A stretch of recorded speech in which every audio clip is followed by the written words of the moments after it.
Hi,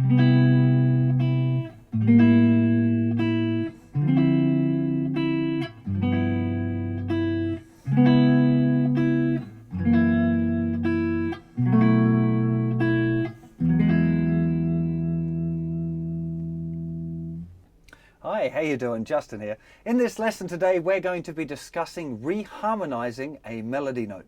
Now, I'm going to be teaching it in a kind of a jazz context because it makes a bit more sense if you understand altered chords and you can kind of use it to its fullest extent. But this is also a great technique for songwriters, and I must say, as a concept, I use it a lot more in songwriting than I do in jazz. But the principle is the same. And what the overall idea here is that with one melody note, there are many chords that can fit under it. So if we've got an E melody, we could play a C chord, an A minor chord, a G13, F major 7, E flat 7, flat 9, F minor major 7. There's infinite number of chords. In fact, you can have every possible root note, which is the exercise I'm going to go through with you for the jazzers who have got a good chord vocabulary. You can have every different bass note with that one melody. You just have to understand a little bit about the relationship between the root note and the melody note.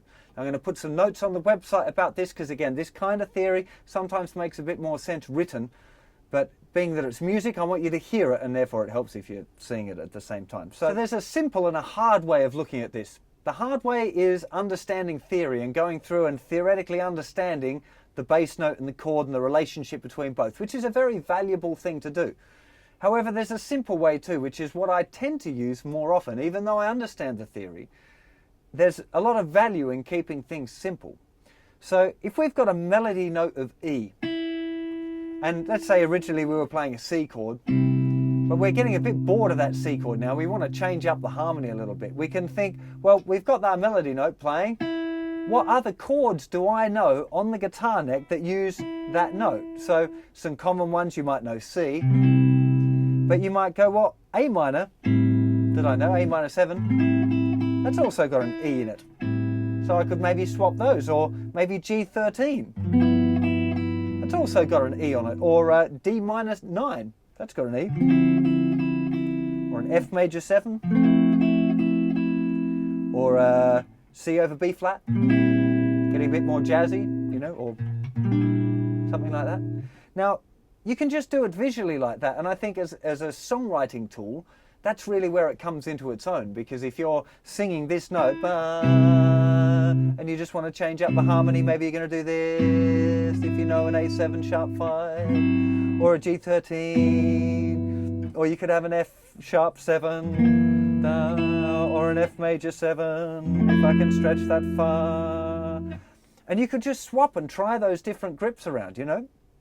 We are going to go through the other kind of more complex version by looking at the theory side as well, but the actual just doing it from shapes, visually, from the shapes that you know on the guitar neck is a really great way of doing it, because it's a lot less complicated, you know. And as I said, if I'm reharmonizing a tune or a chord, I'm doing like a chord melody of a jazz song or writing a pop song or a, you know, folk song or whatever, often you just come to that point where the harmony's got a bit twee and you want to do something a little bit more challenging. And remember that the biggest rule in music at all is that if it sounds good, it is good, and if it sounds bad, it is bad. So using this kind of visual approach means that you don't have to worry about all of that theory stuff as to theoretically whether you can use that chord or not, because you just listen. You try out, hey, well, you know, my eyes tell me that for that E note I can play this major 9 chord, or this, you know, some wacky other C major over a B bass. You know,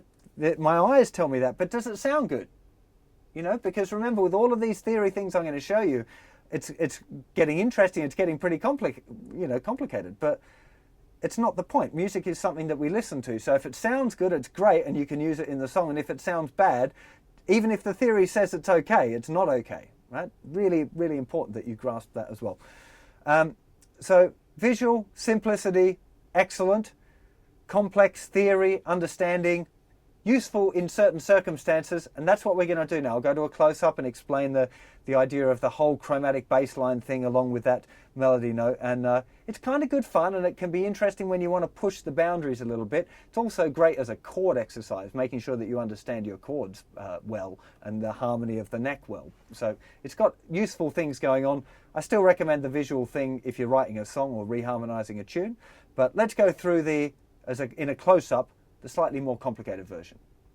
Okay, so starting with a C bass note and an E melody, we end up with, it has to be some sort of C major type chord. So the obvious one would be C regular, or C major 7, or C major 6. All of those chords would be cool because we've got a C bass note and an E melody. Now if we move that bass note up to C sharp, we've still got an E melody. That E melody now becomes the minor third. So you could use a C sharp minor, C sharp minor 7. You could also use it as a C sharp 7 sharp 9 if you wanted to, because it's still C sharp with an E melody. Right, so all of those things are possible. You can do it theory-wise and know that it's a minor third. So you've got those different possibilities. There's another minor 7 again. Minor 6 even. So long as you're aware that that's a minor third, I guess you're good to go. Now move it up one more to a D. So we've got a D bass note with an E melody. Well, the obvious one is D9, or D minor 9, or D major 9. Because we've got a ninth. The E became the ninth note in the scale of D major. So there's all those possibilities. Major 9, minor 9, or regular 9. Let's move it up again. So we've got E flat with an E melody. Now that's pretty dissonant. And the only one really that I'm aware of that works for that would be an E flat 7 flat 9. So E flat 7, flat 9. That kind of resolution. It's pretty tense, you know. That's one you're not going to use in a regular pop song probably. If we've got an E bass note and an E melody, you can use pretty much any chord that you like. It could be a minor chord, could be a major chord, it could be anything in between, so because easier melody and easier bass note. If we use an F bass note, we've got an E melody, so it's probably going to be, it's some sort of major 7. So you would have either F major 7, or you could have F minor major 7 like that. It's a lovely chord grip, that one. I'll just name that one because it's so nice and unusual. That'll be 8, 6, 7, 5. It's kind of a major minor, well, it's a minor major 7, but with an added 6th. So kind of a 13th-y thing. It's just a nice chord. Doesn't matter what the name is. So our next, any sort of F with a major 7, whether it's major or minor, would be fine. Moving it up a step, if we had an F sharp with an E, we could also do it down here. It could be an F minor 7 chord, but you could also use an F7. Wouldn't matter, or an F7 flat 9 if you want to get really clever. There's all sorts of possibilities because E is the flat 7 of F sharp, so it could be minor 7 or dominant 7. Wouldn't matter. Move it up again to G. Obvious one is a 13. Could also be a 6. Once we've got to 13, we could also add in some other wacky stuff if we want, but generally, 13th chord would be the one. If we move it up to A flat, we've got here an A flat note with an E. The E is the sharp 5, so really probably the most likely one for that would be an A flat 7 sharp 5. 4th fret nothing, 4th fret, 5th fret, 5th fret. If we move the bass note up again to A with an E, E is the 5th in the key of A, so we could have major 7, dominant 7th, or minor 7, or any other kind of common variations like that. You could have 7 flat 9, used that in the intro I think. It's a nice little grip with an A and an E. We could have B flat. Most obvious one would be B flat with an E. E is the sharp 11 here. So if you play a C triad with a B bass, you end up with it's called C over B flat. You could also add the 3rd in, strengthen up the relationship of the kind of the B flat. It's a lovely chord, I like that one a lot, or this. It's another grip of the same thing. Now B with an E melody, a little bit weirder this one because it's kind of a sus4. It's that sound, wants to resolve. But yeah, so some sort of sus, or there's another one which is an A triad with a B bass. But it's still just a B bass note with an E melody. Lots of possibilities there. You could have an E chord with a B bass. Nice one as well. Yeah. And after B, we're back at C. So we've got all of those possibilities we talked about with a C bass note. So you can see with that one melody note of the note E, we've been through every single bass note possibility there. So if you're writing your song and you're thinking, oh man, I'm kind of sick of just playing C all of the time. If my melody's going da, da, and you're bored of going back to the C every time, maybe you're going to go da, da, da. You might go da. You might go da, da. I'm sure guys like Steely Dan use this kind of thing because they use all sorts of wacky chords with that same melody. And once you get this idea that there's so many different possibilities bass note wise for these chords,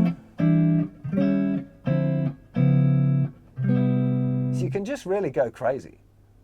I'm sure you'll have a whole lot of fun playing these ideas, but don't let it get too overwhelming because it's pretty complicated if you get really into the theory side of stuff. And that's why I'm trying to emphasize with you the importance of that kind of visual idea, just keeping it simple, you know, and going, well, you know, my fingers fall on that note when I play that chord, therefore I might try that one. It's kind of a nicer idea than going through the whole theory thing. But the theory thing is a good intellectual exercise. Remember, the more you think, the more you stink when it comes to performing. So if you're going to think about it, make sure that's in your kind of practice time. Don't be kind of thinking about it on the gig. Put that practice time and thinking time when you're you know, that's when you're going through different ideas, is practice. When it comes to performing, you know, that stuff should be under your fingers so it happens on its own. That's kind of important. Have fun. Hope your brain doesn't hurt too bad, and I'll see you for another lesson very soon. Take care. Bye-bye.